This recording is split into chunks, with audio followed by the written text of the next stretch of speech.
Hey, what's up, folks? Just wanted to record this quick video about politics, a pile of tricks. Make out of that what you want to, if anything. Um, I grew up kind of with Democratic leanings, I guess, like most black people naturally fall into. And then, I've always been the type to kind of question things. I'm like, why are things the way that they are? And, who says that it only has to be two parties? How come we don't have a third party? You know what I'm saying? I remember buying Ralph Nader's book, The Frugal Shopper, back in the day when I was still living in Detroit, representing the D today. And it was a good book, on why you should never buy a new car. And he just touched on a lot of different things from just being frugal. It just makes sense, to keep more the money that you make, that you put in those hours and in your own pocket. And I think he represented the Green Party at one time. And I think I was kind of leaning towards supporting him at that time, whenever that was, 20, 30 years ago. I don't know if it was that long ago, but the main point is, like, I was listening to a podcast today with Patrick Bet David, BET dash David. If you get a chance, check him out. His podcasts are on point. He talks to pretty much anybody: Republican, Democrat, communist, drug dealer, doctor, lawyer, vaccinator, you name it. He talks to them, what I'm saying, from all sides of the spectrum. I kind of like that about him too, because as I've grown in my awareness of politics and what really goes on behind the scenes, from meeting with, I remember we met these cats from Chicago one time, me and my old roommates and slash business partners. We're trying to close this one real estate deal, and these dudes are basically kind of like mafia. And they were talking about how politics works in Chicago. And I've heard about the corruption in Chicago and the level that they'll go to. It's just like on a whole nother stratosphere. And that's typical of a lot of, environments, especially your major cities. And so with Patrick Bet David, he was talking about Democrats versus Republicans, and how Republicans are really more like into business, and just being self-sufficient and self-reliant and just leave me alone, It's more or less, I think, how he said it. Whereas the Democrats, you'll have a lot of very successful and wealthy Democrats, but they don't just care about just doing business. They want control. So they'll go buy up the media companies like your CNBCs or CBS or ABC or what have you. They'll, have their platforms that are largely Democratic, like Google, Facebook, what have you. And if it's someone that attempts to oppose them, let's say like Parler, which I did have on my phone at one time, before I switched over to the iPhone, I had it on my Android. And I didn't think it would be a big deal in terms of downloading the app again once I got this new iPhone. And then come to find out that they got censored, or they got somebody pulled their card, so to speak, like I think they say in the hood, to where you can't get your access to the app anymore unless you got a direct link or something. And it's largely because it's a very conservative platform. And Dinesh D'Souza, who was one of the biggest supporters of Trump, and I don't have any issues with Trump. I actually supported him, and I have no qualms saying that. It's my channel. I can say what I want to say. But ultimately, the thing is this. He's one of the biggest guys on that platform. And I was listening to an interview with Robert Kiyosaki, and Robert Kiyosaki was, they were just going in, just breaking down socialism and what it really means. And I was like, okay, it just gave me more clarity. Okay, so going back to Patrick Bet David, if I can say it correctly. One of the main things he said was, he was talking to a guy on a plane to further that point. He said Democrats are more about working with each other, even if they hate each other's guts. You know what I'm saying? And that really was like a huge distinction right there, because If it means more control and more influence over the masses, they will stop at nothing to accomplish that end. Whereas the Republicans are more just like, and it makes sense because a lot of Republicans I know, I'm actually a libertarian. I'm not Republican in the truest sense.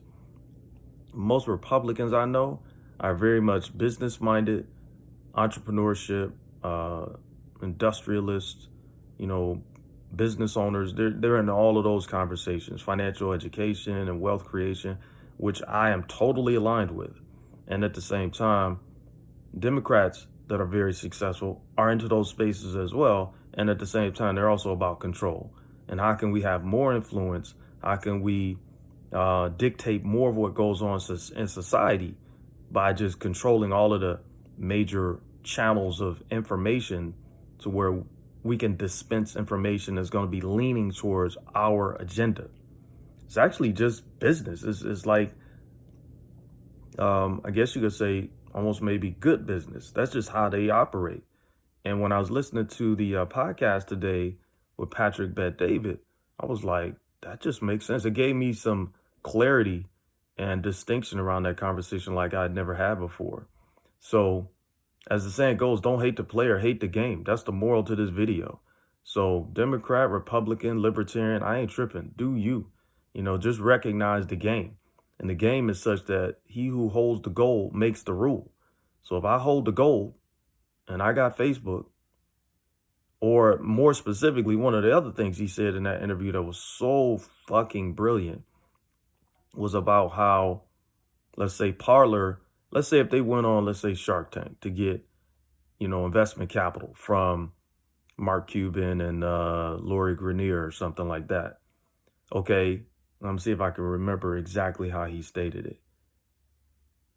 They initially, and then he talked about Robinhood too, and how initially Robinhood was about, and he said most people don't understand the platform or what Robinhood and that story really was about. And in this moment, I forget myself. So if you get a chance, go watch the podcast. But the point, part of what he said is that, let's say, to use the Parler example, let me complete that thought.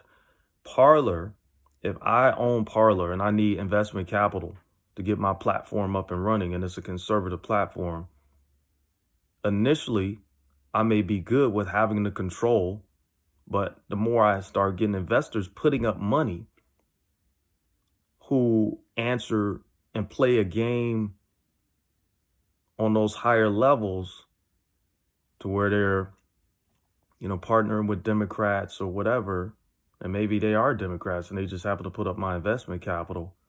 After a certain point, because they have equity in my company, they can pull my card at any time and say, yo, you got to dumb that down. We have an agenda here, and you're actually going against our agenda.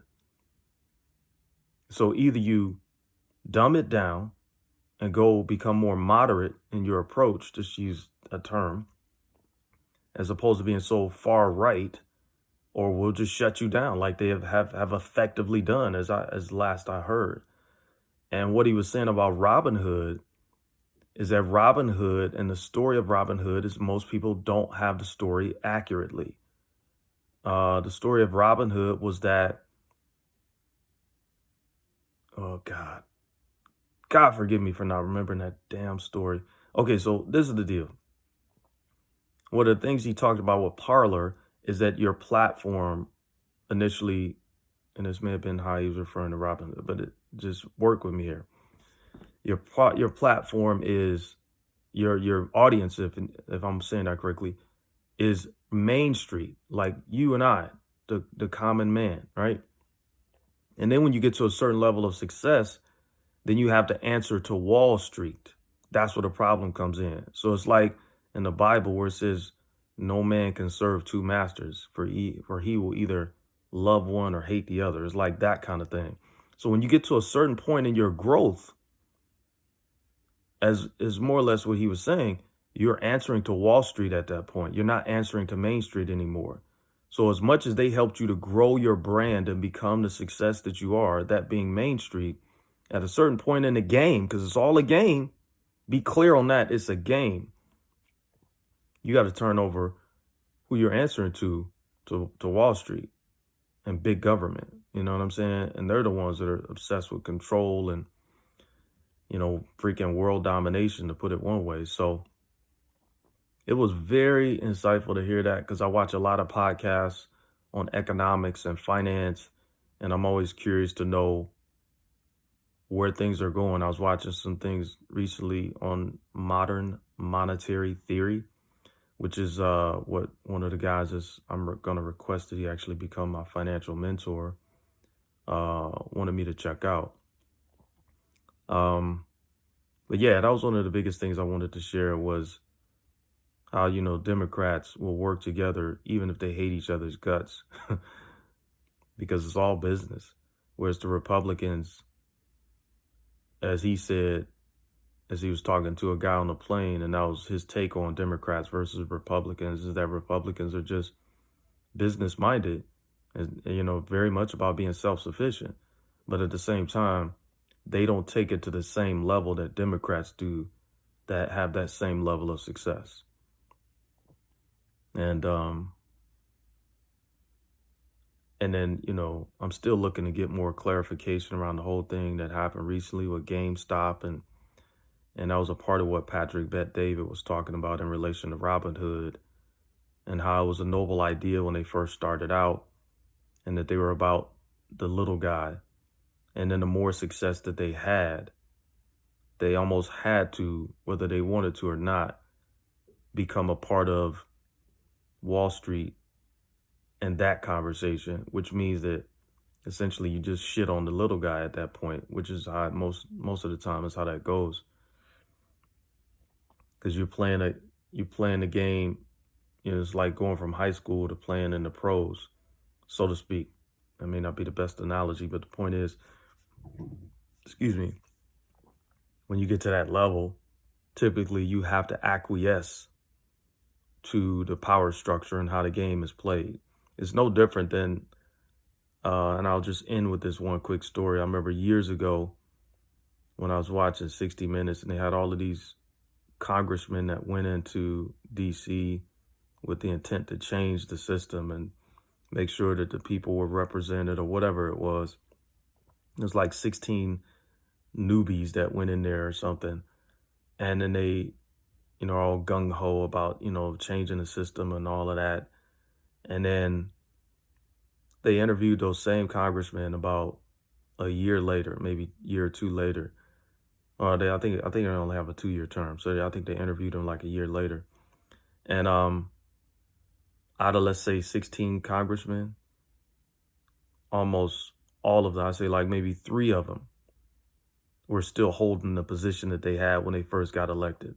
The other 13 had already you could just see the defeat in their faces. Like, you don't realize how deeply entrenched this system is. You don't realize how deep the rabbit hole goes in so many ways. So in other words, when you get to a certain level, you got to play the game, or they're going to try to make an example out of you, like they did with Cynthia McKinney or James Traficant, or you could even say Donald Trump. He wasn't really a part of the system. That's why the Republicans, like Bush and other Republicans that were former presidents, you didn't see them siding with him because he wasn't really one of them, truth be told.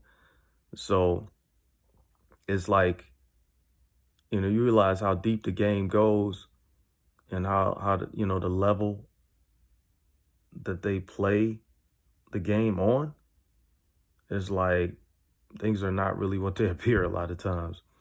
And the one last thing I would say to that, I remember a friend of mine saying to me some years ago, he said, the devil rules the world. Not that that's a funny or ha-ha kind of thing, especially considering the times that we're in. But the more I live, the more I realize that that's basically what it is that evil tends to be more influential or dominant in their voice in the world than good.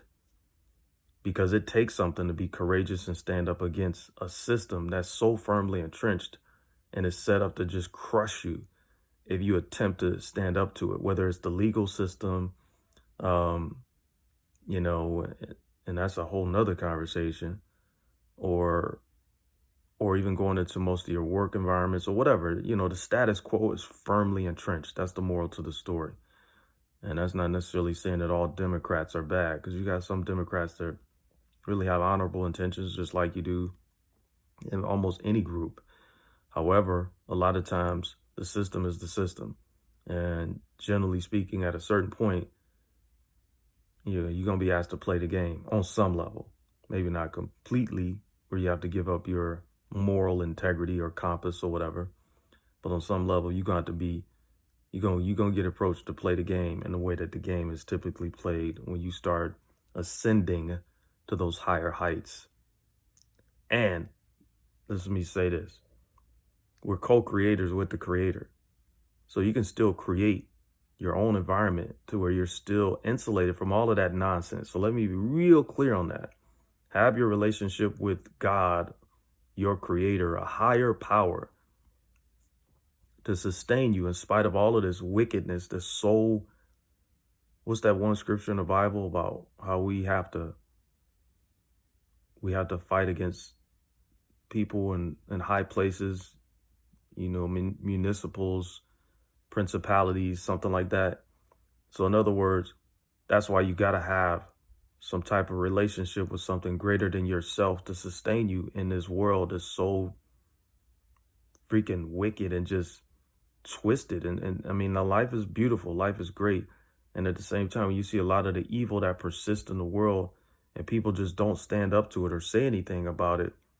It's like, what does that say? That just goes to show you how cowardice most of us have allowed ourselves to become when we actually have the courage of the most fearless lion. You know what I'm saying?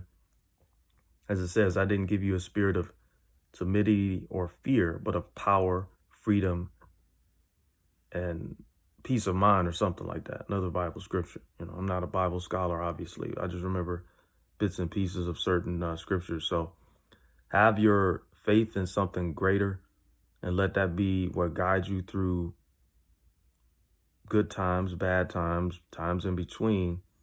And when it comes to politics, man, as I like to jokingly say to people, and I'm serious, that's why I am more libertarian than I am anything. I'm like Switzerland, as I've been prone to say lately to people. I'm neutral, and I'm serious about that. I strive to be neutral, and I've always wondered why I seem to be in the middle of all of these disputes between management or my fellow coworkers, or, just an example, like people get into, if you're in Chicago, well, either you're for the White Sox or you're for the Chicago Cubs. I'm like, well, why can't you be for both of them? You know what I'm saying? Or you're either a Yankees fan or you're a New York Mets fan, just to use a sports analogy. Or you're a Democrat or you're a Republican. Like, well, when I voted this last time, I don't know that I'll ever vote again, but when I voted this last time, I voted for some Democrats, some Republicans, and some libertarians. So what does that make me? You know what I'm saying? I do what makes sense to me in the moment based on what I intuitively sense is the right thing to do. And that's not always going to produce the right result, if you will, but I strive to be, in tune with whatever the universe would have me do this for the highest good for myself and for my fellow man, or woman in that case. So anyway, peace and blessings to you all. Live long and prosper, as the Vulcans say. That right there. Peace.